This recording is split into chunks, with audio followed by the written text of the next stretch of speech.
महाराज बड़ा डर लगता है। बोले किस चीज का डर लगता है? बोले कहीं जोर से बोल दिए तो अगल बगल मारिच स्वभाव हो, कहीं जग कर इधर ना आ जाए। तो आप लोगों को भी तो ऐसा डर नहीं लगता? किनको किनको डर लगता है? हाथ उठाना। 3 दिन की ट्रेनिंग है, आज चौथा दिन है जो कोई नहीं आ रहा है। इसका मतलब आप समझिए कि सत्संग में जब हम आते हैं तो हमारा मन सावधान हो जाता है। कथा भी श्रवण करने के लिए मन को सावधान करके श्रवण करना पड़ता है। तो जयकारा जब आप लगाओ ना, तो जयकारा में आवाज का बुलंदी होना चाहिए। इसलिए एक बार जोर से बोलेंगे, बोल शंकर भगवान की।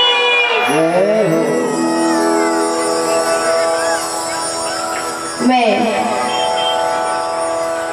निवेदन कर रही थी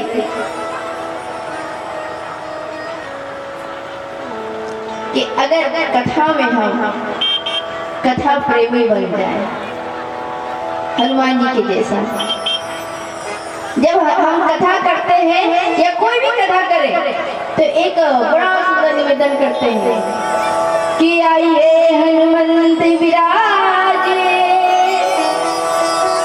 कथा कहो मति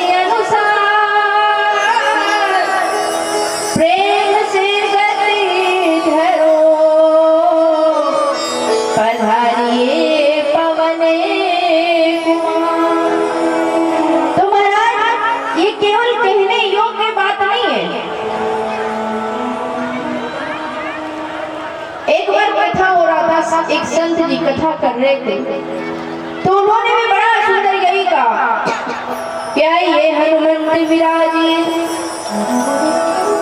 अब उसी बीच में कुछ लोग थे, उन्होंने कहा बाबा आप जब कथा करते हो तो कहते हो कि हनुमान जी को आसन देते हो और कहते हो कि आओ विराजो, लेकिन मुझे तो नहीं दिखाई पड़ता है। संत जी महाराज संत जी भाव से भरे हुए, उन्होंने कहा आपको नहीं दिखाई पड़ता है लेकिन मुझे अनुभव होती है। कहा देखो बाबा मैं कल ना परीक्षा लूंगा तो रात भर में जितना हनुमान जी को मनाना है उतना जी भर के मना लेना, और कल मैं देखूंगा कि आपके हनुमान जी कहाँ विराजमान होते हैं। तो ये जो है ना आगे जहाँ पे श्री रामचरितमानस रखी जाती है, बोले यहाँ पे ये व्यास गादी है और इसके ऊपर आसन लगता है, तो यहाँ पे हनुमान जी को विराजमान करते हैं। कल हुआ रात भर में संत जी बड़ा रोए महाराज, आंखों में आंसू भर गया। कहा प्रभु बस दिन रात तुम्हारा भजन मैं करता हूँ, दिन रात तुम्ही को भजता हूँ, यहाँ तक जब मैं सोता हूँ तो मेरे श्वास में बस भगवान नाम ही स्मरण होता है। और प्रभु कल परीक्षा है और मेरी नहीं है, परीक्षा किसकी है? बोले आपकी है, क्योंकि कुछ ने कहा है भाई कि मैं आऊंगा उठाकर देखूंगा व्यास गादी कि हनुमान जी विराजमान होते हैं कि नहीं। रात भर निवेदन लगाई है हनुमान जी से, सुबह पूजा पाठ किए, जो विधि विधान रहा दिनचर्या रहा, और उसके बाद कथा में जाकर बैठे हैं। और जाकर बैठने के बाद महाराज जी निवेदन करने लगे। हनुमान जी महाराज को निवेदन किया है, विराजमान किया है आसन देकर, और जिसने कहा था कि मैं आज आऊंगा परीक्षा लेने, वो आया और कहा महाराज बताओ कहाँ है आपके हनुमान जी? बोले यही आसन विराजमान है। बोले लाओ मैं उठा कर देखता हूँ। लगा रहे छोटा सा चौकी है, तखत है, बस यूं ही पकड़ेंगे उठा लेंगे। लेकिन जब वो व्यक्ति 2-3 मिलकर आए तो पता चला उठाना तो दूर बात महाराज, वो तखत को हिला ही नहीं पाया। तो भगवान की जो कथा है ना, वो भाव के साथ कथा को श्रवण करना चाहिए। मैं कल निवेदन कर रही थी कि कैसे श्री सुखदेव जी महाराज राजा परीक्षित को आज कथा श्रवण करने के लिए बैठाए हैं। और जब राजा परीक्षित ने पूछा कि गुरुदेव कथा कैसे सुननी चाहिए, कब सुनना चाहिए, क्यों सुनना चाहिए, तब श्री सुखदेव जी महाराज ने कहा कि जीता श्वासो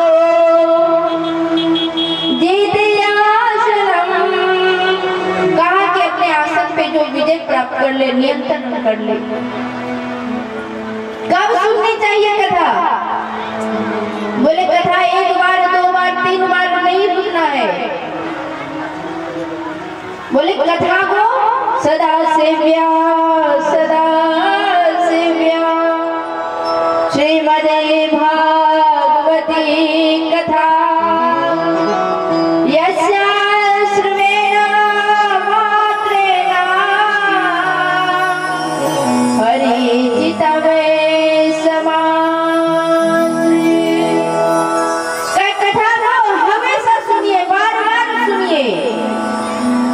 महाराज। बार बार सुनने से क्या होगा? इसीलिए बार बार सुनना है क्योंकि जब हम संसार में रहते हैं तो संसार की बातों को ज्यादा सुनते हैं और जिस परमात्मा ने इस धरती धरा पर भेजा है उसको हम कम सुनने लगते हैं।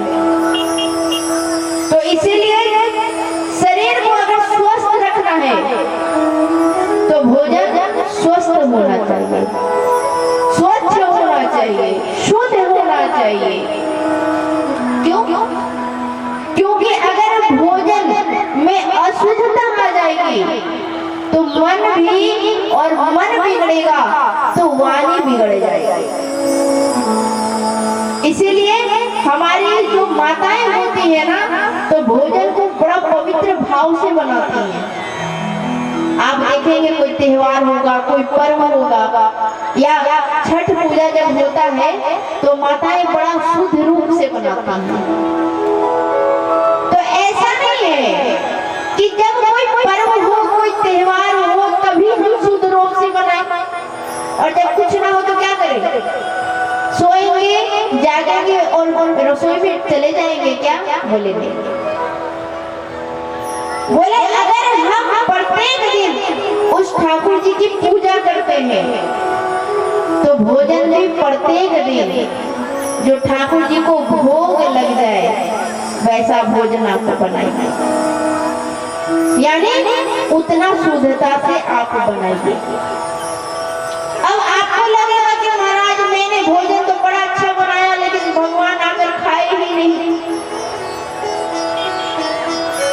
ठाकुर जी को भोग लगता है कहीं, या तो हम घर में सेवा करते हैं या मंदिर में सेवा होता है और ठाकुर जी को जब भोग लगता है तो क्या भगवान सारा भोजन उठाकर पा लेते हैं क्या? बोले नहीं।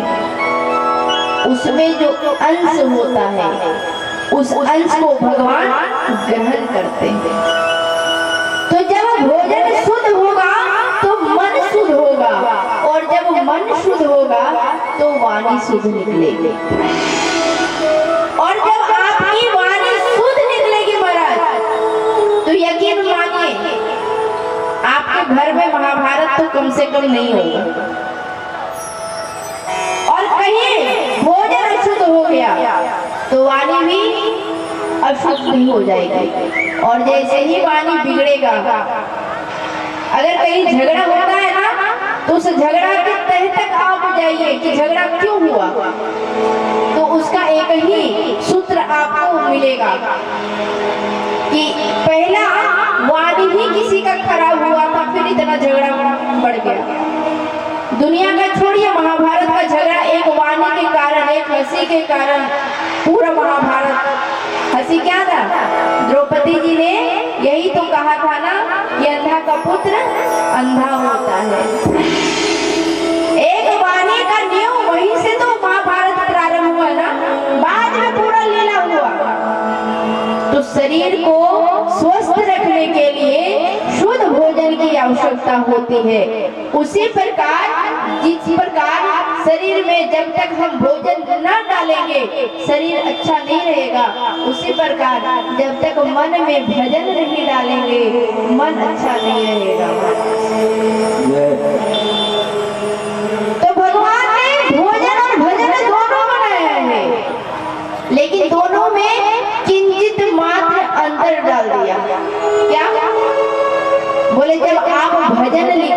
उसमें कोई मात्रा है क्या? नहीं, सिंपल है भजन।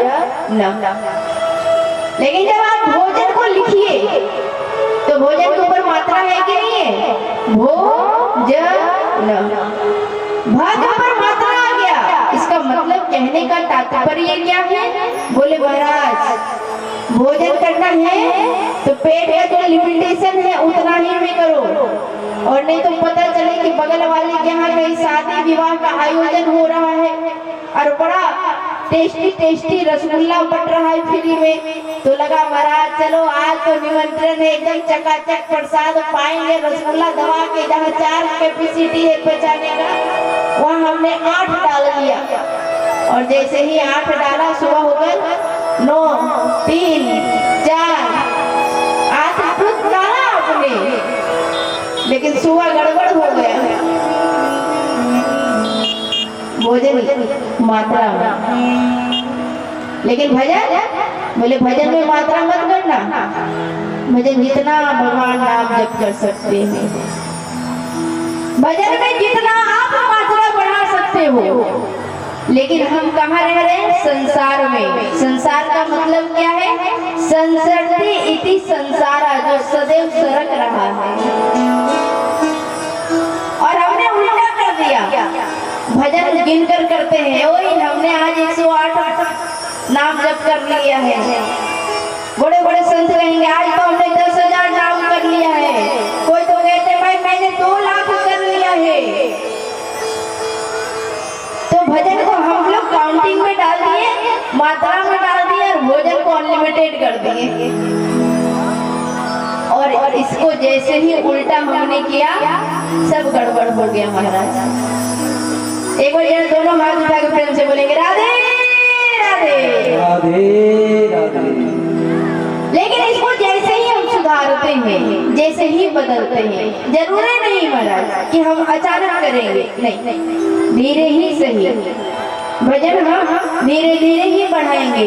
जरूरी नहीं है कि एक ही आसन में बैठेंगे, दुनिया का काम काज दुकानदारी घर का काम छोड़ दो और बैठ जाओ, माला जप रहे हो, माला जप रहे हो, पति को जाना है ड्यूटी में, अब पति आवाज लगाया जी सुनो, बोली क्या है, बोली रोटी बना के दो मुझे जाना है। अरे भैया भजन कर रही है, वो भजन नहीं। भजन क्या? बोले सारे काम को करते हुए सुबह का दिनचर्या कर लिया और पति को जाना है तो रोटी बना रहे हैं, सीताराम सीताराम सीताराम जप रहे हैं, घर में झाड़ू लगाया सीताराम सीताराम सीताराम जप रहे। यकीन मानिए आपको परमात्मा के पास किसी ने कहा ना कि मीराबाई नाच कर भगवान की कृपा प्राप्त की है, मीराबाई ने नाच कर भगवान को पाया है, नहीं, मीराबाई नाच कर भगवान को नहीं पाया है, मीराबाई ने भगवान को पाया है और फिर नाचा है। पहले आप पाओ तो सही, पहले पाना सीखो, पागल बनना सीखो, और जब हम पा लेते हैं ना फिर पागल बनने में बड़ा आनंद आता है। जीवन में पाने का सुख ही अलग है, और जब भगवान का नाम लेकर आप रोटी बनाओगे ना तो महाराज यकीन मानो जिस दिन छूट जाएगा भगवान का नाम और फिर आप भोजन बनाओगे ना तो लगेगा कुछ तो ऐसा है जो छूटा जा रहा है। अगर नमक हो तो चख के पता चल जाएगा कि हमने सब्जी में नमक डाला कि नहीं डाला, अगर शक्कर नहीं डाला है तो चख के पता चल जाएगा। लेकिन जो नित्य निरंतर प्रतिदिन भगवान के नाम को लेता है और यदि कभी छूट जाए ना तो मन में लगेगा पता नहीं प्रभु क्या ही ऐसा छूट गया, उसे चख नहीं पाओगे, बस मन का अनुभव बताएगा कि आज तो कुछ छूट ही गया है। तो हम चाहे जिस दुनिया में रहे, खेती कर रहे हैं, हम किसान हैं, हम कोई व्यवसायिक हैं, हम कोई डॉक्टर हैं, हम कोई टीचर हैं, भगवान का नाम आप सदैव लेते रहो। एक बार एक लोको पायलट जो ट्रेन चलाते हैं, बड़ा उच्च कोटि के संसार में रहते, बाल बच्चे पत्नी घर में माता पिता सब रहता, लंबे लंबे तिलक करते और तिलक करके सुबह सुबह ठाकुर जी का लेते उनकी रोज की नियम थी और ड्यूटी में पहुंच जाते। ट्रेन चलाने का उनका ड्यूटी मिला था। अब जहाँ पर ट्रेन चलाने के लिए अंदर केबिन में जैसे ही इंजन के पास प्रवेश करते और राम जी को सामने रखते और रखने के बाद एकदम चिल्लाते जोर से, ओ राघव जी देखना कहीं ट्रेन इधर उधर ना चल जाए। अरे राम जी सुनो, ब्रेक लगा देना। अरे राघवेंद्र सुन लो, ध्यान रखना कहीं कुछ हो ना जाए उल्टा सीधा। जब तक उनकी ड्यूटी पूरी ना हो जाती पूरे रास्ते ऐसे ही चिल्लाते रहते। और जब घर आते ना तो कहते आज तो राघव जी ने मेरी बड़ी मदद करी। करता स्वयं था, वही ब्रेक लगाते थे, वही सिग्नल देखते थे, सब करते थे, लेकिन चिल्लाते रहते थे, अरे राघव देख लेना, अरे रघुनाथ जी देखना सिग्नल इधर उधर ना हो जाए। ये बहुत दिन की नहीं घटना बता रही हूँ, अभी प्रेजेंट में बता रही हूँ। अब इतना जोर जोर से चिल्लाते और घर में आते सुबह सुबह जब पूजा करने के लिए तो महाराज एक तरफ से भगवान की स्तुति करते और दाएं हाथ में झाड़ू लेते और पटकते रहते। घर वाले तक उनको पागल घोषित कर दिए, बोले अरे ये पागल हो गया है। तो उनके घर में सत्संग का जमावड़ा होता था। तो बेटा ने, उनके जो मित्र आए तो बेटा ने कहा कि अरे चचा समझाओ इन्हें, ये पागल हो गए हैं, भगवान का पूजा करने बैठते हैं और चप्पल जूता पटकते रहते हैं। उनका नाम था सीताराम बाबा। ज्यादा नहीं कलकत्ता के रहने वाले हैं, किन्हीं संत के मुख से मैंने भी सुना है। तो उनके मित्र ने कहा अरे बाबा तुम पूजा करते हो इधर चप्पल जूता पटकते हो, झाड़ू पटकते हो, तुम पागल हो गए हो क्या? कहा क्या मैं बताऊं, मत पूछो। जब मैं पूजा करने बैठता हूँ ना तो ये जो कलयुग है ना मुझे अपनी ओर खींचता है और मैं उस कलयुग को मारने के लिए झाड़ू पटकते रहता हूँ और दूसरे हाथ से भगवान का पूजा करते रहता हूँ। भक्ति ऐसी, दुनिया आपके कार्य को देखकर आपको पागल घोषित कर देगा। हॉस्पिटल आपको सर्टिफिकेट दे या नहीं दे, लेकिन दुनिया वाले और परिवार वाले सबसे पहले आपको सर्टिफिकेट दे देंगे। और जीवन में कभी भी उनके ट्रेन में कोई मिस्टेक नहीं हुआ, बाद में वो रिटायर भी हो गए। तो ऐसे वो झाड़ू पटक के भगवान का पूजा करते। बताओ वैसे कोई पूजा करता है क्या? लेकिन उनको लगता था कलयुग मुझे अपनी ओर खींचना है। तो जब भजन आप करोगे ना तो देखो, भजन जब भी करने बैठोगे आपके ऊपर अगर कोई पहले कोई हावी होगा ना दुनियादारी, सीताराम सीरा दे तू कब कर दिया नारायण हरि नारायण हरि सीरा दे नारायण